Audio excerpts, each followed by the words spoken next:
ఆయన అనుకున్నప్పుడు ఫస్ట్ ఈయన బోర్డు మీదకి వచ్చారన్నారు. కీర్తి సురేష్ గారిని ఎందుకు అనుకున్నారు? కీర్తి సురేష్ ఊరికే ట్రై చేశానండి, కీర్తి సురేష్ గారు చేస్తారా అని. ఊరికే అడిగారు. ట్రై చేశాను, చేస్తానని చెప్పింది, సర్లే వచ్చాను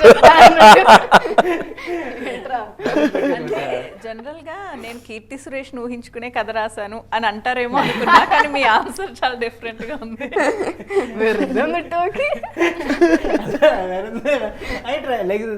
కీర్తి సురేష్ గారు చేస్తారా అని తెలియదండి నాకు. ఉద్దేశం ఏంటి, ఆవిడ అంత ఖాళీగా ఉన్నారు, ఒకసారి అడుగుదాం రాయేద్దాం లేదు అనుకున్నారా? బిజీ షెడ్యూల్ లో ఇది చేస్తారా అని తెలియదు. లైక్ ఊరికే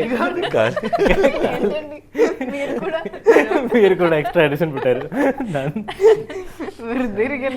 ఓకే, ఒప్పుకున్నప్పుడు ఏమనిపించింది? దేంటి ఒప్పేసుకున్నారు? ఇప్పుడు ఎంత రెమ్యూనరేషన్ అడుగుతారో ఏంటో అన్న ఆలోచన రాలే? ఏది ఒప్పేసుకున్నారేంటి, రెమ్యూనరేషన్ ఎంత అడుగుతారో ఏంటో అన్న టెన్షన్ స్టార్ట్ అయింది? లేదండి, లైక్ బాగానే అడిగారు, కరెక్ట్ గానే జరిగింది అండి.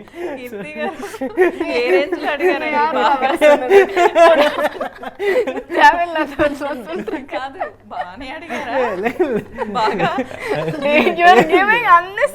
ఓకే అన్ని కరెక్ట్ గా జరిగిందండి. కీర్తి రావడం వల్ల చాలా మంచి విషయాలు జరిగింది సినిమాకి. లేయరింగ్ చాలా అయింది. బాగానే అడిగాను, బాగానే ఇచ్చారండి, అందుకని ప్రాబ్లం ఏంటి అంటే కీర్తిని అడుగుదాం అనుకుని ఊరికే అడుగుదాం అనుకున్నారు. ఒకవేళ ఆవిడ ఒప్పుకోకపోతే నీ మైండ్ లో ఎవరు? అక్కడ చూడు, కెమెరామ్యాన్ కూడా నవ్వుతున్నారు.